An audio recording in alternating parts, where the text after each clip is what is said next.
Well, good morning. I'm Jim Dinniger. I'm the President and CEO of the Greater Washington Board of Trade. Greater Washington Board of Trade represents businesses in the Northern Virginia, suburban Maryland, and District of Columbia region, and very good partners with the Greater Baltimore Committee, the Economic Alliance of Greater Baltimore, the Northern Virginia Technology Council, the Fairfax Chamber, you name it, all of the different business groups. And there are a variety of projects that are of concern and opportunity to the Greater Washington region. We've been very strong supporters over the years for the Silver Line extension from really Washington, D.C. out to Tysons. It connects Prince George's County out to Tysons and on out to Dulles. And we think that the Silver Line side of it is really the silver lining, and it's been a very big economic boom to Northern Virginia. It has connected part of this region that heretofore hasn't been connected to a lot of the opportunities. And right on its heels is the Purple Line, really the silver line for Maryland.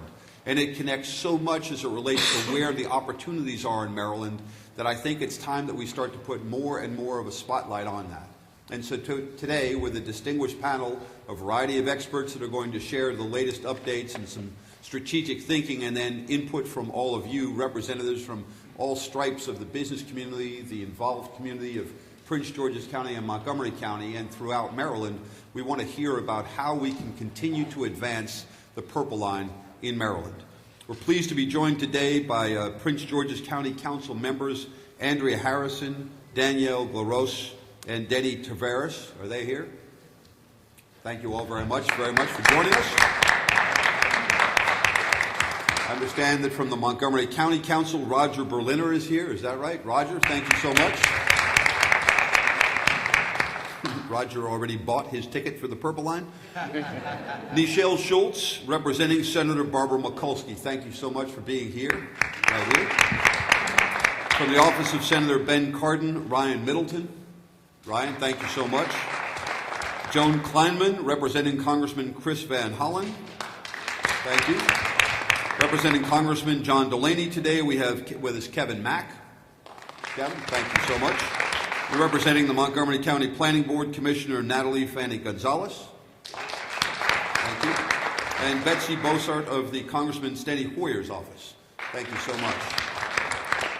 So before we get to our first panelist, I'm going to show you a couple of different things just to give you a sense, a scope of what's going on, where we see opportunity for the Purple Line to knit part of this region together in ways that really Maryland hasn't been getting the credit for. There's been a lot more attention on other parts of the region, and candidly on Houston or in California or in other places around the country. I wouldn't trade places with Houston right now for all the money in the world. The oil price is dropping like a stone, and yet there's more and more opportunity in Maryland, Prince George's County and Montgomery County specifically. So let me give you a quick walk through the Purple Line.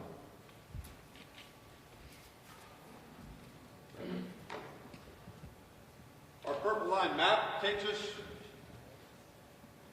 to Walter Reed, one of the most beautiful, effective hospitals, doing an enormous amount of research for the vets and doing an enormous amount of world-class medical research and science. National Institute of Health, the National Cancer Institute. There is no more prominent place in the world as it relates to research development for medical sciences. National Institute Standards and Technology, NIST, and certainly work on cyber, hoping these all hold. Bioscience, a stronghold in suburban Maryland for Montgomery County and for Prince George's County. We even have some manufacturing and some light industry that's developing, and we are looking closely at the Port of Baltimore and the opportunities that arise from the Port of Baltimore. When you talk about medical, I think we've run the gamut as it relates to DNA sequencing and so much more as it relates to medical and the advances of what's going on in research, all in suburban Maryland, Prince George's County, and the rest. Certainly in Montgomery County as well. Informatics, if you've not become familiar with informatics, you're going to see an enormous amount of money, time, research, and energy put behind informatics. It is a key to determining advances in biomedical sciences into the future. And then, of course, cyber. Nowhere in the country besides the Greater Washington, Greater Baltimore region dominates on cyber as we do. Just up the road in Fort Myers or Fort Meade, 57,000 people on that campus. And growing, 57,000 people. And we have really dominated the industry as it relates to cyber. And then last, but not least, Big Ten. Big Ten. Right here, University of Maryland. Cyber, Big Ten, informatics, medical, manufacturing, industrial, NIST, bioscience, NIH, National Cancer Institute, Walter Reed. These are just examples of how the Purple Line will knit this region together. It opens up opportunity. It gets people to and from work. This is an economic engine way beyond what we've heard about in the past, and wanted to start off this program by giving you a sample of an idea of where we see the real growth, the real opportunity, and why this is not something that pencils out like any other rail system in the country. It's different here. It has more opportunity here. It will deliver more goods. That's why the business community is so strong behind the Purple Line. All right. Yeah.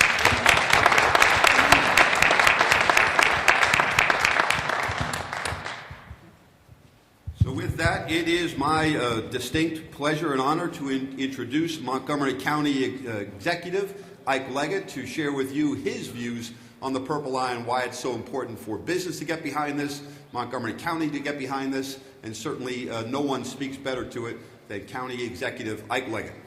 Before I start, I think we're going to go to the President of the University of Maryland first, and then I'll...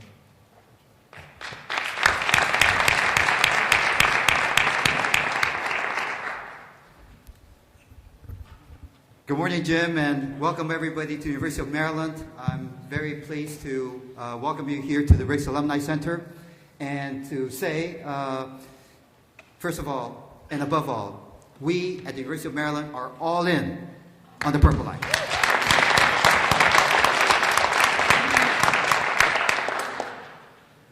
This is essential to the future of the flagship university of the University of Maryland, and the reasons are the photos that Jim has just put on this. Right. A large number of our faculty and students are coming from Montgomery County. We have a very close relationship with Shady Grove. We have $500 million of research funding from those agencies along the Purple Line. This will be transformative for the future of the University of Maryland.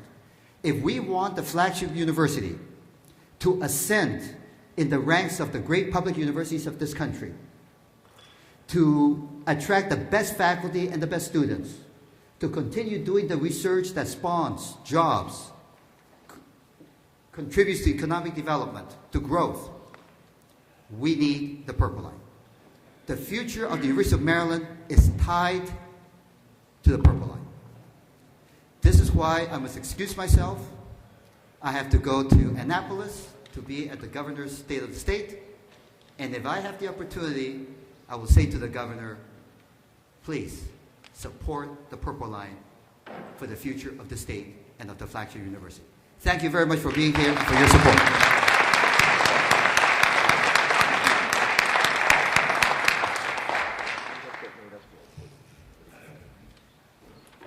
Good morning, and thank all of you for coming out. Let me first of all acknowledge and thank the staff for bringing all of us together for this very, very important meeting. When I come back to the University of Maryland, I'm reminded one of the first times I had the opportunity to come to the University of Maryland. It was actually for a football game. Maryland was playing the University of North Carolina. And as you probably know, back in the earlier days, under Dean Smith, when North Carolina got a lead, they went into something called the four-corner offense. They would essentially keep the ball away for an extremely period of time until you either fouled their players and they shot free throws for the remaining 5 or 6 minutes of the game. I'm reminded of that because in some way, when I think about that, I think about the challenge before us here as it relates to the Purple Line. That we're late in the game, and the ball is just elusively just away from us, and it's just out of reach, and we have not been able to pull everything together in the fashion that we want. We can't afford that. My conversation with all of the stakeholders, and especially the governor, boils down to something that the governor has said that I think is clear in why we're here today. that is our business community. You are important to this effort because without your efforts, your work, your advocacy, we have a real uphill challenge before us. And that should not be the case. Because as I've tried to say, and many others have said to the governor, that if you want to achieve your vision that you have for the state of Maryland, if you want the jobs that you said that you want during the campaign, and that you've now indicated very clearly that we need for the state of Maryland, that if you want to expand the tax base in the state of Maryland, then there are only 2 regions in this state with the productive capacity to do that in the way that you want, that moves those numbers. That's the Washington suburban region and the Baltimore region. So what I'm asking and what I'm saying to you, we have to convey that message to the government to achieve your objective, which we all support. We need to ensure that we have the transportation, and the Purple Line is the direct connectivity that we need to make that happen. That's the message. This is a very simple, straightforward process. We're not asking to convince the rest of the state of Maryland of the worthiness of this project. We're not asking that we have to go and convince every editorial board around the state. We're basically asking to convince one person to follow what he has outlined for the state of Maryland. That is our governor. To achieve the vision that you've outlined for this state, to make certain that we have the jobs for this state, you need to ensure that this region and this region productivity is tied inextricably to the Purple Line. That's the message. And there could be no better entity to convey that message than our business community. So we need you to convey this simple, straightforward message. The Purple Line is gold to the state of Maryland. The Purple Line will enhance your ability to achieve the job growth that are necessary for the state of Maryland. We need this. And so we have an awful lot here on this agenda today. But if we leave here without the ability to stand in unison, to convince and to delay and to persuade on that one message, then we have a very difficult challenge. We shouldn't be on defense here. We have a very good offensive message to convey. This is not something that we should have to go back and convince. The numbers are there. We see from the charts of what it will do. We understand based on all of the studies that we've had for the last several years that this is a project that is worthy of producing the jobs that we want. But we have a transition at this time. And that transition suggests that we need to ensure that our newest governor, who does not come in with the history of this project, who may not understand how this is interrelated to his own vision, we need you to help us carry that message. And then the final sports analogy I walk away with is the Super Bowl. We saw, Sean is happy because he's from New England. We saw a team struggle back and forth throughout the day, carry the ball right down to the goal line with 20 seconds left to play, and they called the wrong play. We're not going to call the wrong play. It is about jobs. It is about building a tax base. It is about the business community conveying that message. No better entity can convey that message. No better person can stand before the governor and say, we need the Purple Line because it fulfills jobs and it fulfills your vision of what we need for the state of Maryland. That's the message we should carry. I am convinced that we could do that, that we do that. It is a vision that we all can share in, and we will have this Purple Line. Let's do that and let's go forward. Thank you.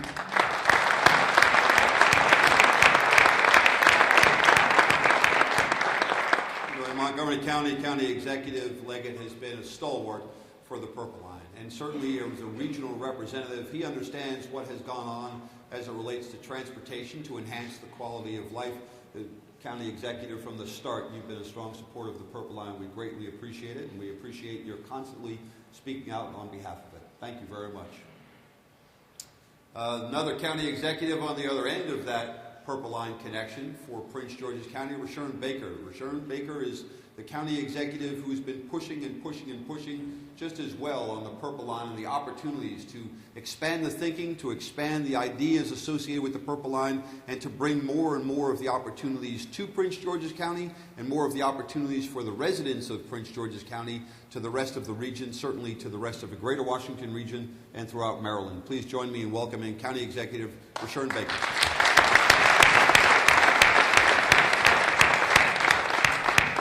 Thanks, Jim.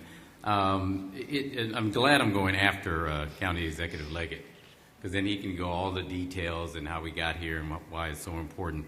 But one of the things as County Executive Leggett was talking, I couldn't help but remember or think about, how we actually got the money to do a lot of the transportation needs that the state has.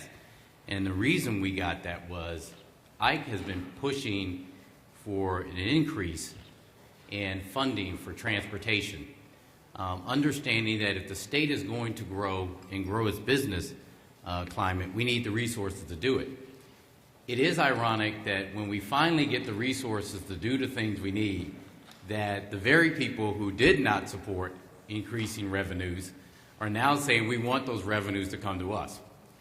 We like highways. You like highways, Ike? Yep. I like highways. I like roads.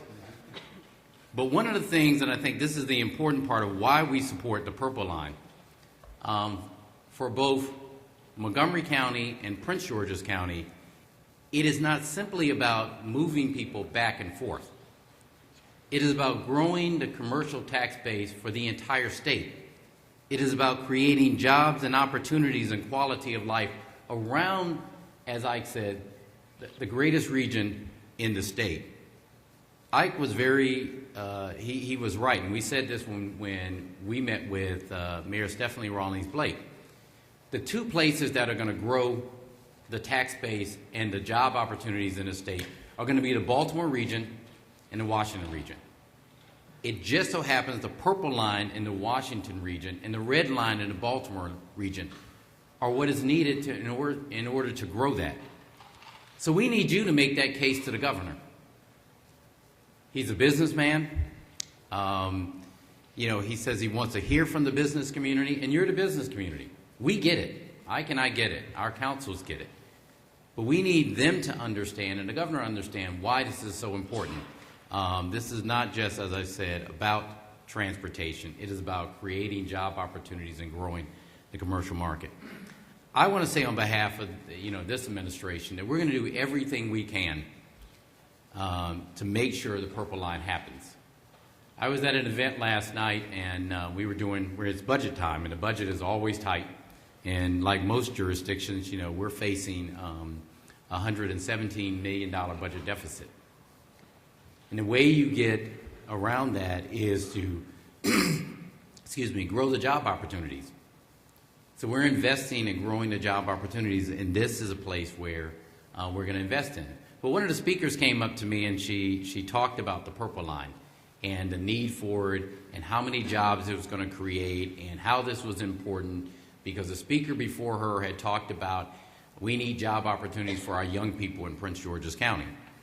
And so she came up and said, this is a way where our young people can work. We can build quality housings around the Purple Line. You should support it. And she said her 2 minutes, and she was about to walk back to her seat. And I said, well, could you hold on just a second? I said, that was a great statement you just made. But what I need you to do, and everybody in this audience who believes that, is to call the governor, email the governor, text the governor if you got his number, text legislators, and tell them how important this is. That this is not simply a debate between Washington region and the rules about how you use limited resources. It's a debate about the future of the state of Maryland, about how we use limited resources to grow our tax base, to create jobs and create opportunities. So we need your help to do that. You're the people that are in the best position. So that's what we need to leave from here today, that our mission is that we need this. It's not up for a debate. That we put too much resources in now. We need to have the Purple Line finished, and we need the governor and the state to be on board with that. Thank you.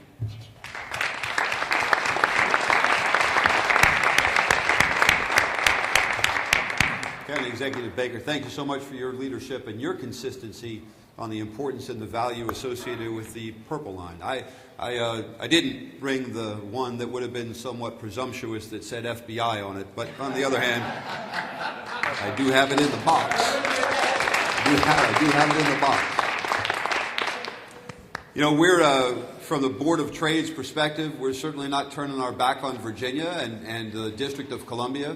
There's plenty of new opportunity emerging in that part of the region as well, but there is no better, no more promising opportunity than throughout the state of Maryland and the interconnectedness with the greater Washington region, right up to the port, the Marcellus Shale, the opportunities associated with jobs, associated with cyber, associated with all of the elements listed out here. And this is where you invest to make that return on the investment, to get more people to work. We worked very hard to get the Silver Line done. And about 7 years ago, the federal government knocked it off track and said that it didn't pencil out and that they wouldn't support it. And that when they did the calculations, it actually just didn't add up as other New Start projects around the rest of the country. So they scuttled it. And we, along with a lot of other business leaders and a lot of other organizations, pushed very hard to get that Silver Line back on track and said, look, the dollars we're talking about here aren't the same dollars that we're talking about in Oklahoma or in Kansas City. It's just sort of a different situation here. And the value, when you make investments, the value is significantly higher here in real dollars. Well, here's the good news, and you'll hear more about it. The federal government didn't knock the Purple Line off track. The federal government has rated this as the highest of the New Starts, a green light all the way. So we're not in the difficult position of trying to convince the federal government. We're working very hard to show the governor that this makes abundant sense and to let a good thing continue happening so that we can get this underway and continue to grow this region and for the benefit of Maryland and the entirety of the greater Washington region. It's my pleasure to welcome the chairman of the Prince George's County Council, Mel Franklin. Please join me.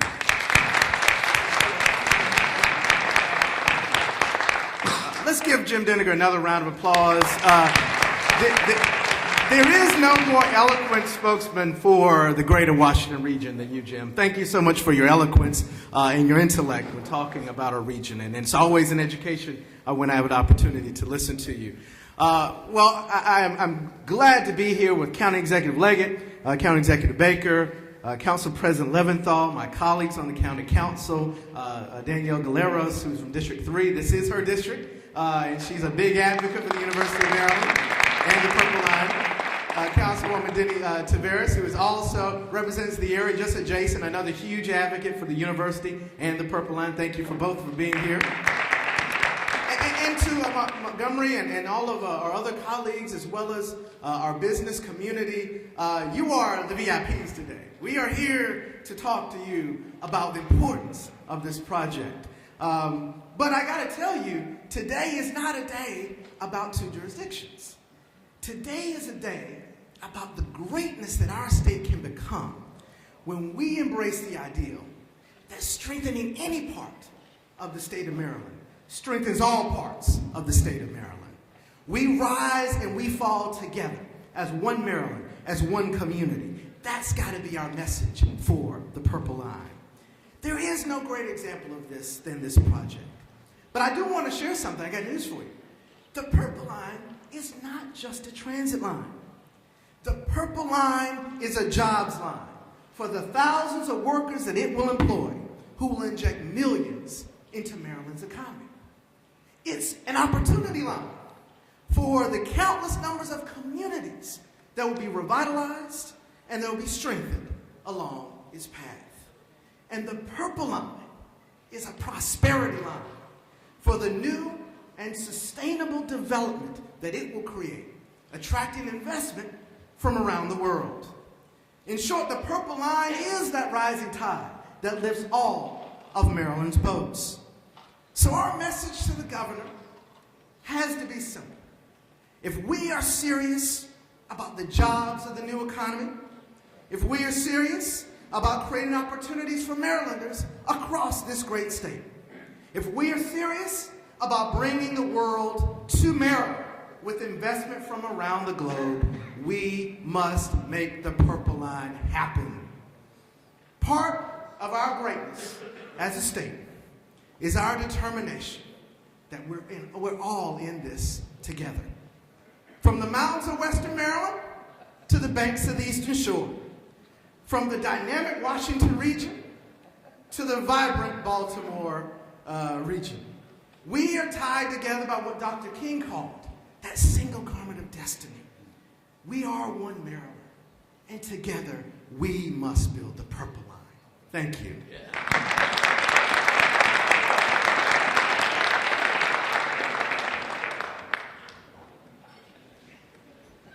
So you can see why I didn't introduce him first. It's also my pleasure to introduce the president of the Montgomery County Council. Please welcome George Leventhal.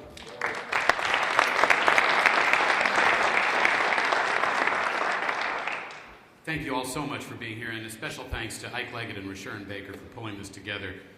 It is tremendous how the election of a Republican governor has brought us all together. I think it's wonderful. I really do. Mel Franklin and I have been working very, very closely together. In fact, we're working with other large counties to form a new caucus within the Maryland Association of Counties because we have such a strong mutuality of interest. Let me acknowledge that I'm joined by my colleagues from the Montgomery County Council, Roger Berliner, chairman of our Transportation Committee, and Councilmember Tom Hucker, who represents a big chunk of the county through which the Purple Line will run. But the Montgomery County Council is unanimously in support of the Purple Line. It is our top transportation priority, and it is the most urgent message that we need to convey right now. But I want to talk a little more about mutuality of interest. I want to tell you that Montgomery County supports a new hospital for Prince George's County. Montgomery County, and I say that as chairman of our health committee, we only benefit when there's better access to health care just a few miles from our border. Montgomery County supports the FBI headquarters in Prince George's County because we'll have workers who will work there, and we'll have vendors who will sell there, and we're going to have people who will ride the Purple Line to get there. We are one region. Now look, our region has always been integrally tied to federal investment. We need to diversify. We need to support the knowledge-based industries, biotechnology, information technology, environmental technology, that the University of Maryland, our premier research institution, is at the forefront of the threshold of discovery and knowledge and learning that is going to assist us to diversify our economy. And you heard from President Wallace Lowe, what a tremendous leader he has been, that the Purple Line is going to be transformative for our premier research institution, our knowledge-based industry engine here in this region, the University of Maryland. We need the Purple Line. The university needs the Purple Line. I want to correct a few misperceptions that I'm hearing out there. There are some individuals, including in my own county, who say, well, you know, the Purple Line costs $2 billion, and we could spend that $2 billion better maybe in my legislative district or somewhere else, you know, some other priority. The Federal Transit Administration is going to approve this project. The Federal Transit Administration is going to invest $900 million federal dollars in this project, and only this project is going to get that $900 million. So when you talk about a little more than $2 billion for this project, that money doesn't go to any other project. If the Purple Line is canceled, the federal investment of $900 million, which will be green-lighted by the Federal Transit Administration, goes to another state. It doesn't come to Maryland. The bidders in the public-private partnership, those who hope to be selected as the concessionaire, in order to be selected, have got to show that they have the wherewithal to raise $700 to $900 million of private capital. They don't get selected unless they have the capability to raise that capital. If there is no Purple Line, that capital doesn't come to Maryland. So I was on WAMU radio on Friday, and Tom Sherwood, he said, well, you know, some people think we could spend that $2 billion on other priorities in Maryland. No. If the Purple Line is canceled, most of that $2 billion, it's gone. It doesn't get invested in our economy.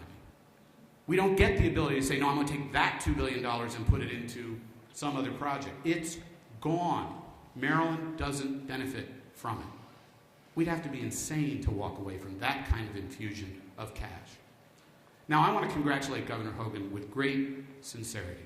I think he's made a lot of really smart moves, and I'm listening very carefully to the things that he said, and I agree. He says Maryland's open for business, and we agree.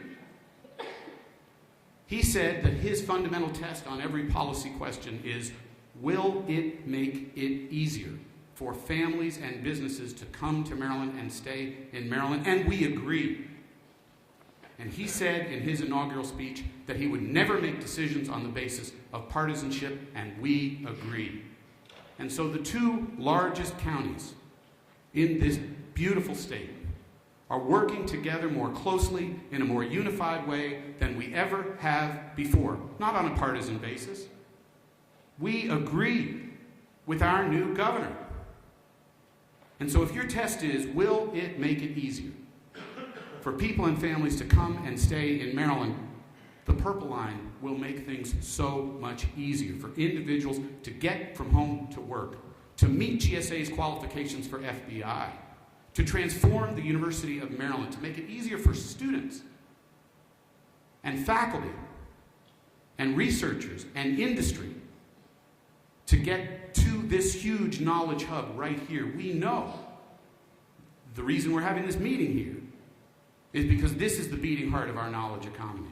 And the Purple Line is going to be its spine. We must not walk away from this. Thank you all so much for your commitment.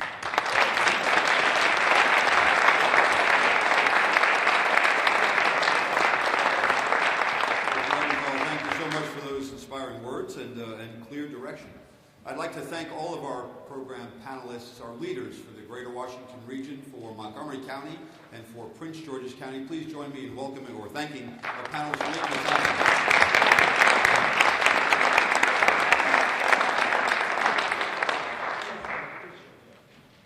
It's my pleasure to introduce and welcome to the podium David Iannucci. David is the Assistant Deputy CAO for Economic Development and Public Infrastructure, Prince George's County Government. Please join me in welcoming David Iannucci. And the Executive Director for the National Center for Smart Growth, University of Maryland, Garrett John Smith. Nat. David.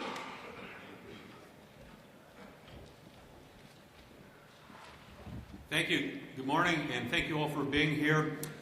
This is a very impressive turnout for a very important event, and I really want to personally give my acknowledgement to my partner in organizing this, Mr. Tom Street with Montgomery County Government. You should all know that 8 days ago this event did not exist, and it's due to his work, but also to the staff people that we had in Montgomery County and Prince George's County who helped it pull together. If maybe some of you could stand up, I think it would be important to acknowledge again. This is a very quick moving event. Thank you.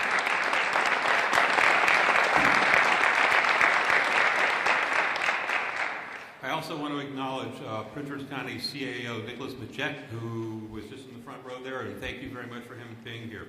I'm going to go very quickly, giving you just a sense of what we're going to talk about, and the important part of this is going to be when Mr. Didiger takes over and talks to the business community about how you're going to move forward on this.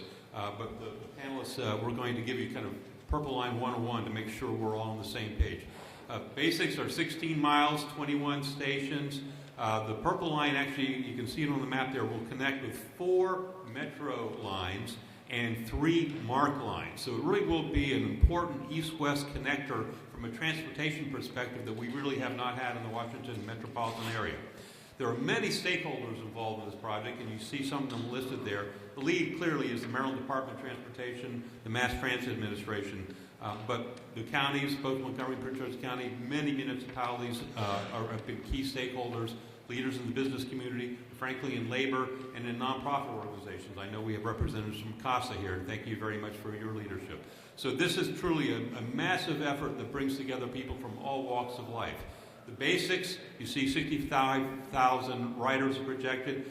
More than 125,000 jobs are in the Purple Line Corridor as we speak now, and that number is growing and is projected to grow much more dramatically with the presence of the Purple Line. The construction cost $2.3 billion. You'll also hear $2.4 billion. The extra $100 million is financing costs, so it's however you want to look on that. Construction, this is a very important job generator during the construction phase. I know we in Prince George's County, I'm sure in Montgomery County, are going to work real hard to make sure as many of those jobs as possible are given to our citizens in our county. And so this is going to be also a very rider-friendly service. Very frequent in terms of the 6-minute hours service. Runs from, I think, 5 a.m. in the morning to midnight during weekdays, and from 7 a.m. to midnight on weekends. The money, where does it come from? You've seen these numbers before. The $900 million, Mr. Leventhal did a wonderful job of describing it. It's a federal grant. There are 60 mass transit proposals before the Federal Transit Administration right now, all competing for just a few $900 million allotments. The reason you see the range for the state from $300 to $700 million and the private investment ranging from $600 million to $1 billion is that's what the competitive process is about. That's what the P3 process is about. It'll be seeing what the different vendors are out there, what proposals they put forward. Obviously, the proposal that has the smallest amount of state money and the largest amount of private equity will be in the lead. And both of our jurisdictions are very significant contributors to this. Where are we on this? Winter of 2015, the selection of the preferred partner. This has been a long process. It did not start in 2013. It probably started in the 1990s in terms of a true proposal. But we are about halfway through that process there. Spring of 2015 is when we are looking for the decision on the private vendor. Now, we've talked about this project as a transit project. Yes, it's a very important transit project. We wanted to move people from New Carrollton through the University of Maryland to Silver Spring to Bethesda. We wanted to make those linkages with Metro and MARC and Amtrak and so forth. It's also from a very important opportunity to revitalize some of our communities along the Purple Line Corridor. Some communities where we have large employers who are transportation challenged, or we have housing challenges. But it is very much about jobs. Growing jobs in Maryland, growing jobs in Montgomery County and Prince George's County, growing our economic base, growing the tax revenues that both jurisdictions need to fund those basic services, and then connectivity. And then TOD. In Prince George's County, we have 15 metro stations. We have a major initiative supported by the county executive and the county council, great leadership to what we call Jumpstart Transit-Oriented Development in Prince George's County. We really are trying to galvanize development, mixed-use development along our metro stations. The Purple Line fits perfectly into that, and it is something that is really critical to our growth strategies. Now, there's been a massive amount of work on something called the Purple Line Community Compact, and I'm not going to spend any time talking about the substantive nature of it. But what has been most wonderful about the effort that has gone into the compact, and Tom Street and I and Councilmember Galeros are some of the leaders on that, has brought together people from all walks of life in this area. It has brought together the nonprofits and the communities and labor and many, many business representatives and the county government and state government. And the University of Maryland's been a major leader on this. Dr. Knapp has had the major task of crafting it. And it represents a strong level of support across the board. This event we're in right now is aimed at you in the business community. Thank you for being here. But you're joined by many other partners that are trying to make this happen. Metro, the bottom line, if I heard some issues, is the Purple Line coordinated with Metro. It is very closely coordinated. I know right in the College Park area where the Purple Line will align with the College Park Metro Station, they literally have gone so far as to design the platform alignments of the Purple Line and how that'll connect to the Metro Station. There is a lot of money that's been spent already. I've heard between $300 and $400 million has already been spent in terms of site and land acquisition, engineering, and design. Project status. You can jump to the public-private partnership proposals due in March 2015. That was a January 2015 date. The Maryland Transit Administration added 60 days to that to give the new governor a chance to take a look at it. That's the deadline by which the various private vendors are expected to submit their proposals in the, again, multiple $100 million range to be the private partnership with the state of Maryland and with the county governments. That date is a date we're watching now, and I think there's certainly an opportunity or chance that it might slip a little bit, but that's where we are right now. The key also is you'll notice the reference to recommended for full funding and some of the remarks that were made by Mr. Leventhal and others. The Federal Transit Administration very, very highly ranks this. There are 60 competing proposals. This is among the highest ranked mass transit proposals for New Start money for that $900 million grant. And as you heard, if we don't get that money for the Purple Line in Prince George's County, Montgomery County, it will go to Los Angeles or Denver or Orlando or one of those other jurisdictions. Recent news thing, this is where we are. This is one of the reasons we've asked you to join us. This is one of the reasons we're trying to focus your attention. This is the governor and the new secretary of transportation in Maryland regarding both the Red Line and the Purple Line have indicated they're going to do essentially a bottom-up study of the lines. They're going to make the recommendations in 90 days, which does get us beyond the end of the legislative session, and it's going to create some very tricky budget questions. And the key question that I saw referenced in this newspaper article, frankly, makes me nervous. It's this idea of weighing costs versus revenues. Now, there is not, to my knowledge, there's not a mass transit system in the world that breaks even from a fare box perspective. And if that is the test, every mass transit line in the world fails. So the question is what level of support you need. And that is a very critical. That's where we are now. That's why we're trying to we need everyone to understand that. Project highlights, $100 million. Senator Mikulski has made a major announcement, and just yesterday President Obama included $100 million. The first down payment of the $900 million has been identified and is in the President's budget. And thank you, Senator Mikulski, for your great effort on that.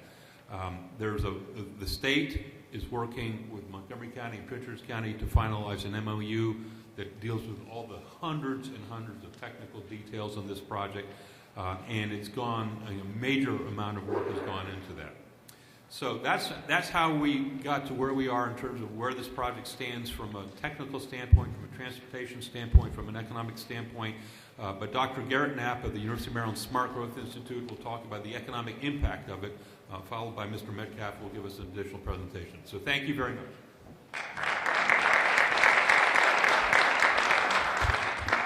Thanks, David. I'm honored, grateful, humbled to be speaking to you today. I do direct the National Center for Smart Growth, and I've been leading this effort on the compact as the Purple Line Corridor Coalition. But I think David just invited me to talk because I have 3 degrees in economics, and I can use all the big economic words. So I'm going to make some very simple points and then move on. So as David said and others have said, and George has said, a project like this requires extensive cooperation by an awful lot of people. And George is right that the election of the new governor has really catalyzed more cooperation, but it began really with the Purple Line. We've been at this for a while, and we're working together cooperatively for quite some time as we knew this Purple Line was coming. So it's been a catalyst for that for quite some time. I live in Montgomery County, I work in Prince George's County, and I have never seen the leadership of Montgomery County and Prince George's County talking and working together as much as they have over this project. And I look forward to that continuing in the future. It is, of course, an opportunity to capitalize on an awful lot of money. These kinds of expenditures only happen once in a lifetime. If we don't plan for it, if we don't prepare for it, if we don't capitalize on it, we're not going to be successful. I'm going to talk a little bit about jobs hubs in a moment, but we know that sustainable economic development requires that we be real smart about where we put our jobs and how we connect our jobs with public transportation. So the Purple Line will thread together 4 major employment centers: Bethesda, North Bethesda, Silver Spring, College Park, Route 1, and New Carrollton. It will be the largest economic engine of the state, as I'll make this point later on. It will help to spur and sustain small businesses. There is a difference between the Purple Line and the Silver Line. The Purple Line is going to run at grade, You're not going to have to take escalators to get to ride the Purple Line, and so its benefits to small businesses are really quite different from the benefits of the Silver Line. It will stimulate 27,000 new permanent jobs through operations, permanent jobs, not just the blowing in of money for construction, and you'll hear more about that later on, and it will increase property values. So you've seen this map around, and I wish I could match Jim's eloquent voice, booming voice in his pictures here, but there are projects already underway for much of this. We've done research on transit systems in other parts of the country, and as transit systems, information about them and planning goes, people anticipate what's going to happen. Property values begin to increase, and plans for new development occur. And this is already occurring all over this corridor. From one side to the other, it includes hotel complexes, it includes residential development, it includes mixed-use development, it includes office parks. The major benefit of this Purple Line is partly the east-west connectivity, but it's really the opportunity to transform suburban Maryland into a much more sustainable and equitable corridor. And that's really the exciting opportunity here for us. As I said, the Purple Line is going to connect these 4 employment centers. We just recently did a study of the employment centers and the economy of the state of Maryland. We identified about 20 economic hubs, and these economic hubs represent 40% of the state's jobs, but only 1% of the state's land area. These employment hubs not only have higher success rates for small businesses, the small businesses tend to last longer, they tend to pay higher wages, they tend to be more productive, we tend to get more transit ridership. So in terms of sustainability, from an economic perspective, as well as from an environmental perspective, connecting jobs through a transit system and the 4 major economic hubs in the state is absolutely critical. Here are data that show the employment levels of these 20 economic centers, as we've called them, and the largest one still is downtown Baltimore, if you separate them out. But if you add up Bethesda, North Bethesda, Rockville, Route 1, Silver Spring, and Landover, the total employment in these centers far exceeds any other employment center in the state. We have over 1 million jobs in this corridor, and the opportunity to integrate those jobs and capitalize on the economic productivity that's possible in this corridor is really unsurpassed. This is a heat map that shows where the employment centers in the state are, and you can see that the hottest spot in employment still is downtown Baltimore, but I can tell you it's moving south. And if you look at the Purple Line and where the Purple Line is, and you think about the Purple Line connecting the red line and the green line, and you think about what the possibilities are there in terms of integrating the science, the technology, the healthcare, the businesses, the employment, this is going to be the most powerful economic engine in the state.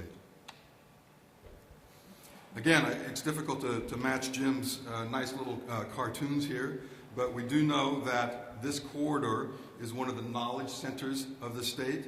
If you look at all the research institutions that exist in this corridor, we talk about, in the University of Maryland, we talk about the comparison between us and the Research Triangle.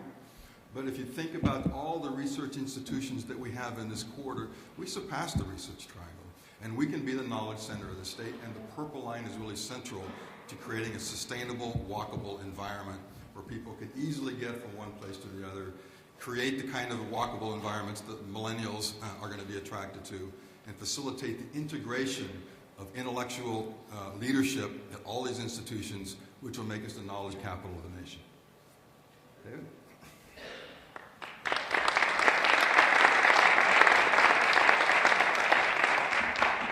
Thank you so much for that, and it's my pleasure to welcome up Alex Metcalf. Dr. Metcalf is the president of TEMS Consulting. He's going to walk you through a variety of the different economic impact benefits, and before I turn it to him, I'd like to acknowledge Nick Majette. Nick is back here, I think, in the room. I know he stepped out. Thank you very much. Looking right over you. Nick is the Chief Administrative Officer for Prince George's County. Thank you so much for being with us and spending the morning with us as well, and all of your support. It's also my pleasure to recognize and certainly appreciate the good work of the business community that has organized this event, but also to push forward on a daily basis. Gina Italiano runs the Bethesda Chamber of Commerce. Gigi Godwin runs the Montgomery County Chamber of Commerce. David Harrington runs the Prince George's Chamber of Commerce. I believe Jim Estep is here or maybe on his way. But thank you all very much on behalf of the business community for all the great work and all that you do to support this effort. So with that, please let me turn the podium over.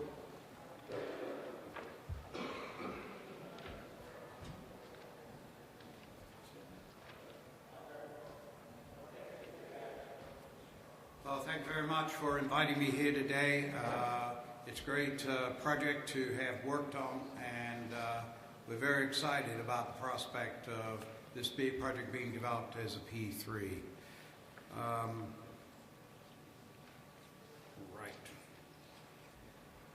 Just to let you know who Transportation Economics and Management Systems is, we're one of the top transportation economics firms in North America. We have a practice that extends across the U.S. and Canada, and sometimes takes us to places like the Panama Canal, where, as you know, they're developing a major project. The essential capabilities of TEMS, which, by the way, is located in Frederick, Maryland, and I can assure you that heat map is correct, because it's definitely at least 10, if not 20 degrees warmer down here in Washington than up in Frederick at the moment. Our key areas of expertise include demand forecasting, economic analysis, and we have conducted a lot of projects for evaluation of the economic impacts. We were invited to the Blue Ribbon Commission for Maryland, where essentially we presented the results from the Purple Line project and the underlying databases and methodologies that we used in doing that work. Other projects that we have been involved in include, for instance, the Ohio Hub, the Midwest Regional Rail System, which is a 3,700-mile system, back here in Maryland, the Thomas Johnson Bridge, and, of course, the Purple Line itself. This is just a small number of the projects we have done. We've been involved in at least 30 LRT systems across the U.S. in terms of evaluating their economic benefits. The purpose of the study was to evaluate the impact of the east-west connectivity of the Purple Line, and I think it's really helpful in looking at the Purple Line to understand the role that it will play. One of the major issues with North Washington and its suburbs is the division of the communities by parklands as you go across the top. And in fact, the existing metro system really provides very strong north-south connectivity, but fails to provide east-west connectivity. But that connectivity is also limited in terms of highways, because anyone who tries to drive across the top knows that if you're not in congestion on the 495, you're going to be in congestion on the east-west highway and maybe Jones Bridge Road. Apart from those very limited ways of going east-west, we face real difficulties in transportation mobility. The building of the Purple Line will provide a vital link, linking all the major economic centers you've heard about. And not only that, will connect the existing metro system, the red line, the green line, the yellow line, and Amtrak. It will connect this whole corridor with the Northeast Corridor through New Carlton. So it's a very powerful system, and the dysfunctionality that exists today will be greatly reduced by actually developing the Purple Line. In terms of the economic analysis that one does when one does one of these studies, the key thing to remember is that the real impacts are not felt on the demand side of the economy. They're felt on the supply side. And that's why our chambers of commerce are so supportive of the development of these type of systems, because what they do is provide the stimulus in terms of the economy that generates the jobs, the income, the property values, and tax base expansion, which is so critical to the economy of the region. To do this, we use a technique called economic rent. I'm not going to go into economic rent, but I'm just going to say to you, two things are important in economic rent.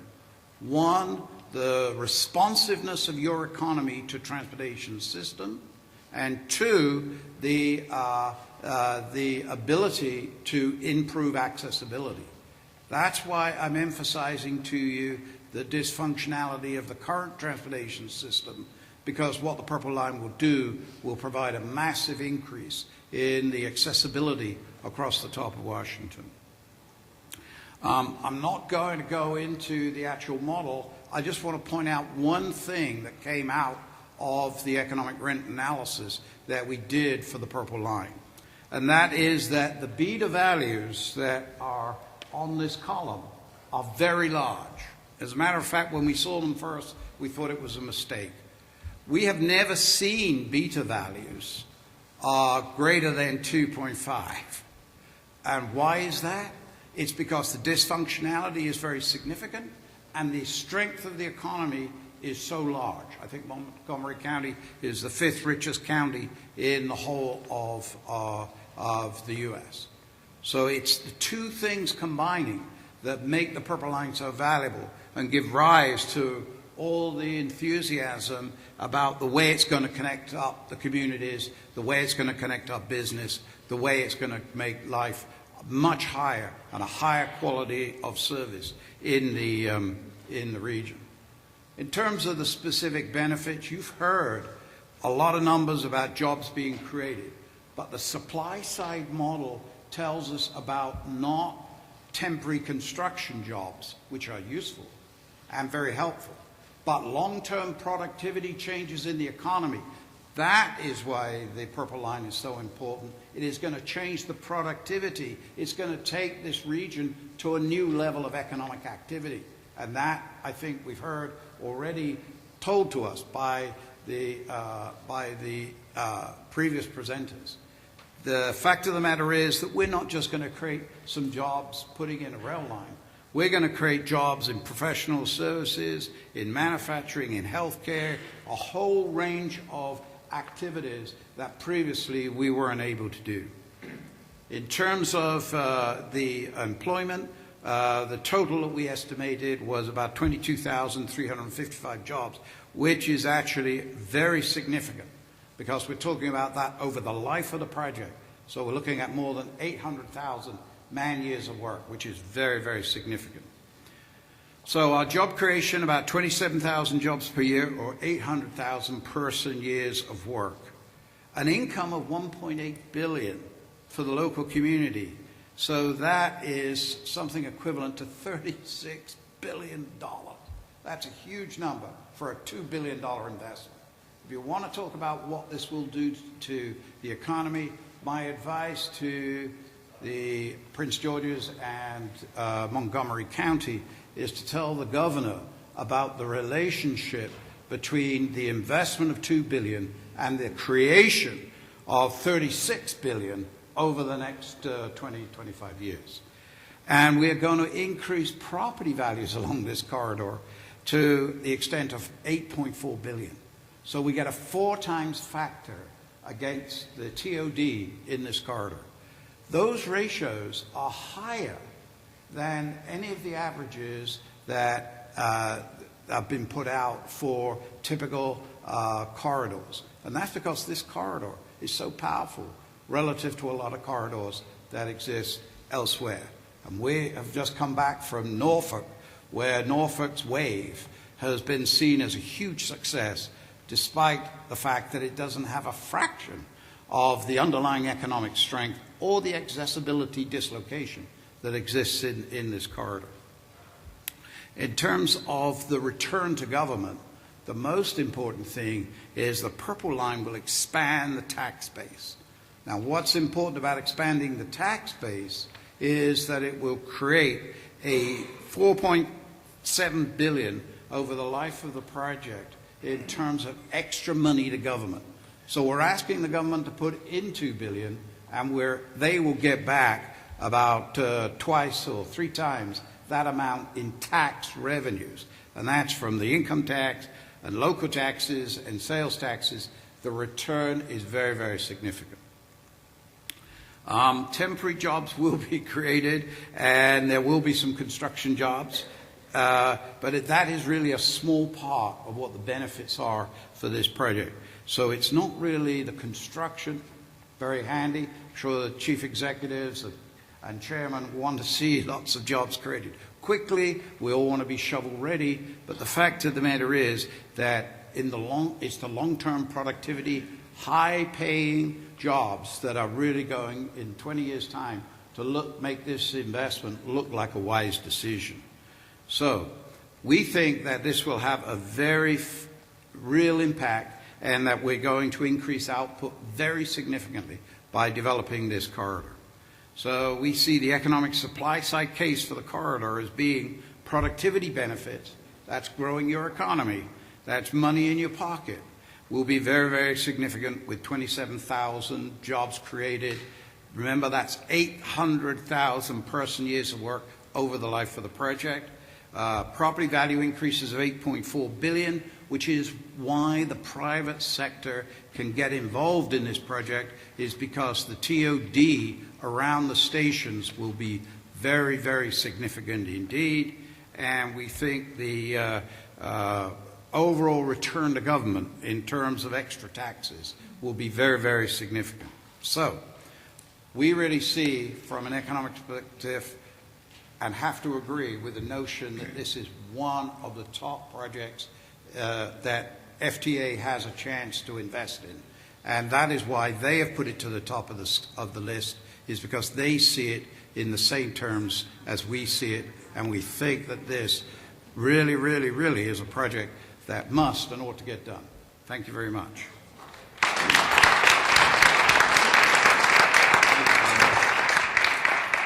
Thank you for walking us through that. You all have that access to that information, this new study, and thank you so much, Doctor, for putting all of that together. We're going to actually have a bit of a conversation now. It's not meant to be a question and answer of where's the project, or how do I get in line, or where can I start to put down my projects, but more about how you think from the business community we can resonate the best with the messages. Barry is going to help, I think, on one of the flip charts over here, and we've got another flip chart over here. If you'd be kind enough to wait on the mic, maybe somebody could run the mic. But I'll remind you, this project has been right-sized, and the appropriate transportation system for the connectivity and the opportunities. I'll give you the hierarchy as I understand it for transportation systems. You have rail at the top. Well, we don't need the full rail system. This is a light rail system. If it's not to be the light rail system, well, then people start to push you to bus rapid transit. This isn't a bus rapid transit. This is a need and an opportunity associated with the light rail. Under bus rapid transit, then you go down to bus lanes. You go down to HOV lanes, the high occupancy vehicle lanes. Eventually you get down to bike lanes. Pretty much you're down to sneakers. See how this just continues to get pushed down? This is not to get pushed down. This is the right solution for this region, to connect this region to the opportunities, to the jobs, to the business, and you spend money to make money. Well, we know we're going to be needing to spend money, but it is unchallengeable when we're talking about the amount of money that can be made, the opportunity that can be brought to the region, and certainly to the state of Maryland. So with that, I would like to open it up to representatives from the business community about where you think you could make a compelling case and what recommendations you would have to the coalition continuing to take this message to the new governor. This would be the participation part. Keith? I did want to follow on with what David was saying, and I think if we look at it from a federal perspective, number one, not only are we one of the highest rated projects by FDA, but we also, if you look at all the sub-criteria and evaluation, we're a medium high in terms of cost effectiveness, which ultimately the federal government has used as sort of a threshold for approving projects. There's only one other project that's either already in full funding grant agreement or also recommended for full funding grant agreement that gets that medium-high cost effectiveness rating. Number two, from a federal standpoint, there's a chart back there. You will see that there are so many federal agencies and federal facilities that fall within what's called the National Capital Purple Line Corridor. And we're talking about moving thousands and thousands of federal employees and contractors. There is no other light rail project in any other jurisdiction in the country that's going to move that type of federal employment, federal workforce. Keith, let me ask, there's about a 90-day window overall. Right. It's really important to get to the governor early and often. It's probably way beyond a Twitter Right. campaign. But in terms of the core economic and business messages, well, you heard County Executive Ike Leggett talk about, really, this is, Governor, it makes sense. Right. There's $900 million on the table. Take the money, match it up. Let's get going with this project because it pencils out very well. What information do you think people should get and then transmit? Is it the new report? Is it this sense of urgency about the next 90 days or less? Well, first of all, you have to deal with facts, and there's extraordinary facts on the table. What Garrett has talked about, what Dr. Metcalf has talked about, is we are creating an economic corridor here, the Purple Economic Corridor, that would be comparable to DNA Alley, would be comparable to other vital corridors, connecting research, connecting investment, and the potential for economic development is enormous. So I think that's the fundamental message. And economic, is it economic. in your view, is it a target of one? Well, obviously, the governor is having an internal evaluation led by the new MDOT secretary. Obviously, how we get information, some of it is going to be imparted privately, but I do think there's an external campaign, there's messaging that needs to be put on, comparable to what the GBC is doing in Baltimore, making their case through newspaper ads and stuff like that. So. Okay. Gigi? And then David? Great. Good morning. I'm Gigi Godwin. I'm President and CEO of the Montgomery County Chamber of Commerce. I appreciate the opportunity. I think an important part of the messaging, and what will be very important for our newly elected governor and his team, is to, in addition to the economic benefits, to appreciate the importance of this being our first P3 project. The public-private partnership aspect of the importance of this project cannot be understated. P3s are very likely to be the way that road projects will be financed in the future. And this is the first one out of the gate in the state of Maryland. So in addition to the very excellent economic development case, and I want to thank, by the way, my very good colleague, David Harrington, Prince George's Chamber, and of course my good colleague, Janan, I wanted to say that David and I co-signed a regional letter to make the point that in addition to the economic development argument, and as we did for the FBI, we're on record and we've been published in the Washington Post there, similarly with this project. But I can't emphasize enough the importance and I think also the receptivity of on the part of the governor and his very good advisors on the subject of the importance of the public-private partnership investment for future reference. Thank you. So, Gigi, one of the central messages that you would want to make sure that we impart to the new Secretary of Transportation as well as to the governor is that there's more than just the federal funding on the table. There's a public-private partnership. There are private investments that are ready to get lined up to start investing this. They see the benefits. Yes, and I also wanted to point out early and often, to follow up on your point, that it's important to do things. I'm from Chicago. We vote and do everything else early and often where I come from. George wants to interject, and then I'm going to go to David Harrington. Yes, but I do want to say that it's important to recognize that I do believe that the reason why the Purple Line stayed in the governor's budget is because not only did we get letters out in December, the investors, our chambers, the regional organizations, but everybody in this room communicated early and often and in a respectful and I think a persuasive way, and I think we should continue on that path. Thank you very much. Absolutely. A very quick asterisk on Gigi's excellent point. The ARTBA, American Road and Transportation Builders Association, issued a stern warning just a few weeks ago making precisely that point, that ARTBA is counting on P3s to build roads and build bridges, and that if the Purple Line is not consummated here in Maryland, it'll be very, very difficult for the private sector and for private capital to invest in future P3s in Maryland. So if you believe in road building, you want this P3 to succeed. While I'm here issuing asterisks, I love Dr. Knapp's map of all the prominent research institutions along the route, and I hope in your next iteration you'll add the Howard Hughes Medical Institute, which is the largest private endowment in medical research in the world, just steps away from the Chevy Chase Lake Purple Line station. Thank you very much. We're going to go to David. No, thank you. And I too wanted to echo Gigi. It's been amazing working with you and the Montgomery Chamber, and this is the kind of conversation that we need to have. A couple of points that I would like to make. Number one, I think that while we are focusing on the governor because it is his budget, and certainly we need to focus on the Secretary of Transportation, we also can't forget the legislative branches, right? So we have to, I think, also engage the President of the Senate. I think we have to engage the Speaker in the House. I think we have to engage then the appropriate appropriations committees, whether it's in the Senate Appropriations Committee, Budget and Tax in this case, and the House Appropriation Committees. This has to be a multi-layered strategy and an approach. So just focusing on the governor is great, and we should do that since it's their budget, but I think that we also need to focus on the respective legislative branches and key leadership in those legislative branches to get this done.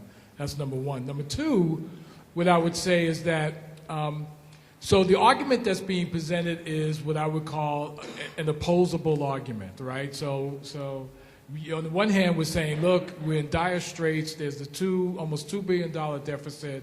I've got to cut. I've got to slash. I have to do these things to help preserve then the state government. What I would say is that then let's look at the other side of that. The other side of that is austerity doesn't work, right? And so even if you go with that, we need some austerity measures. You have to then counter with then what are then the revenue measures that are going to answer the austerity questions, right? This is the revenue measure. We have the data that says that, and we have to then push back on just total austerity strategies and begin to promote more revenue strategies. And I think the business community is in the right place to do that. The last point that I would say, I think there is sort of then connecting the governor with his promise to support the business community, right? So let's now return the words of the governor and others to say that you said that you want to support the business community, and guess what? This is a business generator. It's not only a business generator, but in many ways it's very populous. I look at my dear friend from CASA, Gustavo Torres, who has long been arguing around then the Langley Park area that we have then businesses in place who are ready and who are vested in these areas. Let's then support that as a means of then expanding our tax base. And so then what I think we have to do is sit down as colleagues with the governor, begin to say, you are a business person, what would you do in this situation then to gain revenue?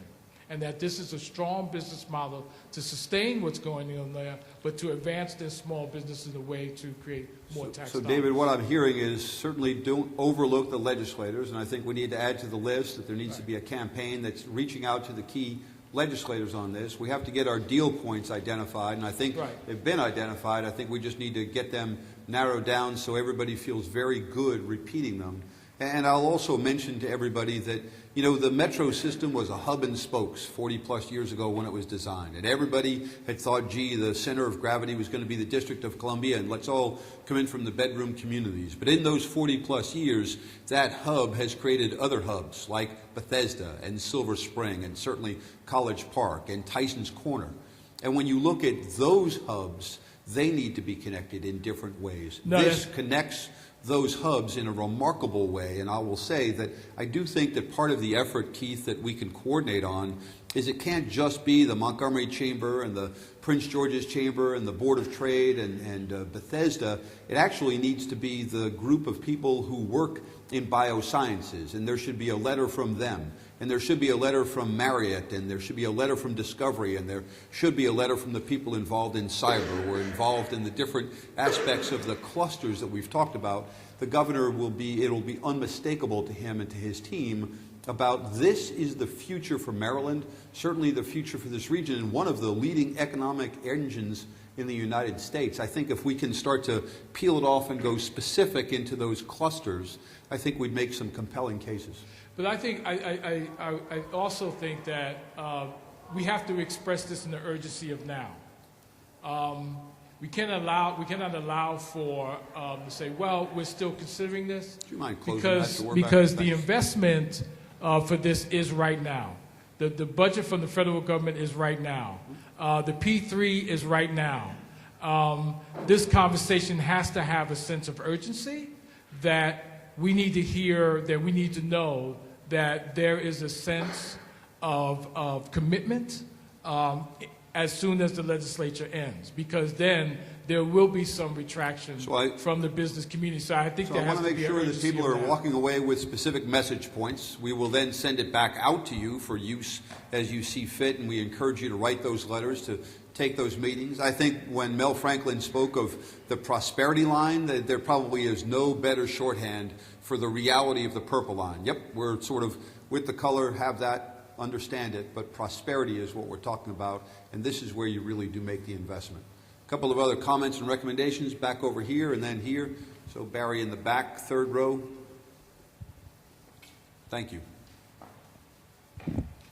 Hi, good morning. So many of you were among the original 29 signatories on a letter that the Economic Partners of the Purple Line sent to Governor Hogan back in December. We have continued using that letter to lobby both the governor and our new transportation secretary, but also in a targeted way the entire General Assembly. So I want to echo something that David said. The message needs to go to the governor, but also to the General Assembly to reinforce with them that this is something that they have to be willing to fight for. And I wanted to let you know that we're also working with some of our Purple Line advocacy partners like the Coalition for Smarter Growth and Purple Line Now to plan a lobby day in Annapolis. Tentatively it's scheduled for March 9th, so write that down. You'll be hearing more about that. And I'm hoping that those of you who have not yet joined our coalition will sign on so that when we go to Annapolis for Lobby Day, that we have an even larger and more powerful coalition of business supporters of the Purple Line. So I'll be hanging around a little bit afterwards. If you want to give me your card, I'll give you mine, and we can talk and get you signed up. Why don't you just share the email address just in case they miss you? Yes. Well, my email address is mtf, that's for Maria Teresa Figueredo, at cclandco.com. But come and find me. You can get my card, too. Thank you very much. Right here in front of you. And then to the back. This side is winning. Hopefully we all win. Hi, I'm Rob Bindeman. I'm a Bethesda-based real estate developer. And I think a component to the campaign should be to transition from the anecdotal to the actual bricks and mortar success of light rail. So I looked to Charlotte, which the Purple Line officers had directed as the most similar line to what the Purple Line will build. Their transit-oriented development liaison shared with me on a visit to Charlotte the actual bricks and mortar projects that have taken place over the last 7 years. So I have an emailable packet, I have some printouts, and I think to appeal to the governor, who is in fact a real estate developer, let's show him the bricks and mortar success that this line can and will be. It's a great reminder. The governor is a real estate person. And I think that back in that same type of a coalition, if we have his friends in the industry, the people who also do real estate, speaking the same language, I think they can also make a compelling case. And I'd add that for a point, if we could, on the flip charts about reaching out to the real estate development community to add them to this coalition. Comment back here, please. And my name is Rich Parsons, and I'm with the Suburban Maryland Transportation Alliance, but I also had the great honor of working with the Board of Trade for years and also running one of the larger chambers here. And the business community has always been there for the Purple Line. I'm really glad to see everyone here, and thank you, Jim, and everyone here for organizing this. A couple things about the messaging. I think it's really important for all of us to get good facts about the economic impacts that were so very clearly elucidated here, and really get those out into the hands. But there's one kind of permutation I would suggest we add, is the immediacy of some of these impacts.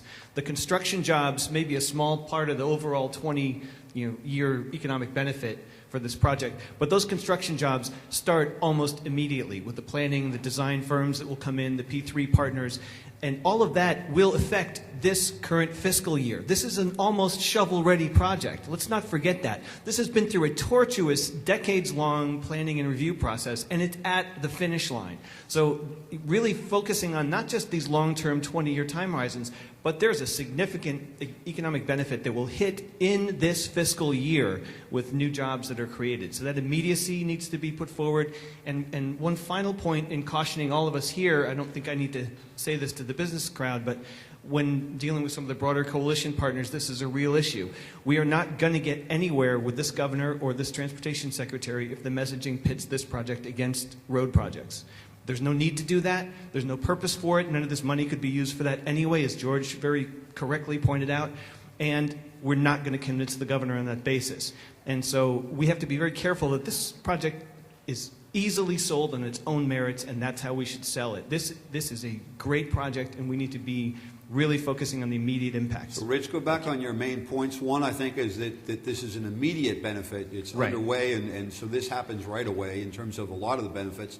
The second, it's cleared the hurdles. It's cleared the environmental issues. It's cleared a lot of the other planning issues. We're there as it relates to the support. I think those are two deal points and two elements that we'll need to add And to I our would use the correspondence. term shovel-ready to describe the Purple Line. This is a shovel-ready project that could be done now, not 10 years from now, but now. And that's the opportunity. But then the final point is just don't get into a roads versus transit debate. It's the business community support is yes to both, and it has always been that way and will remain that way. So let's make sure our messaging is clear on that point. Barry, I think we're going to take two more comments, if there are any. Comments or recommendations up here? Thank you very much.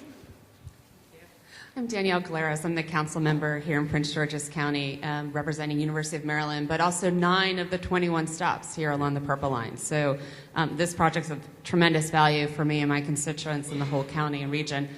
The one part I would just add to what Rich Parsons mentioned, and sort of how I like to think about is, we're groundbreaking on this in 2015. I mean, so it's not just that it's shovel ready, it's that we can break the ground on this project. We have done acquisition. We have acquired the right of way that we need to start moving this project forward. And so I think that's first and foremost where we start, is after the discussion for the last 10 years, 12 years actually, even longer than that, we are ready to go on this project. There is no reason to delay it. We have the private investment, we have the federal dollars there. We just need the commitment to break the ground and move it forward. And that is actually what I would leave with, and then build off of that with all of these key points that you all have made, the P3 partnerships, the economic value of it, and frankly, the necessary investment that we need to do to stay competitive in this Washington region.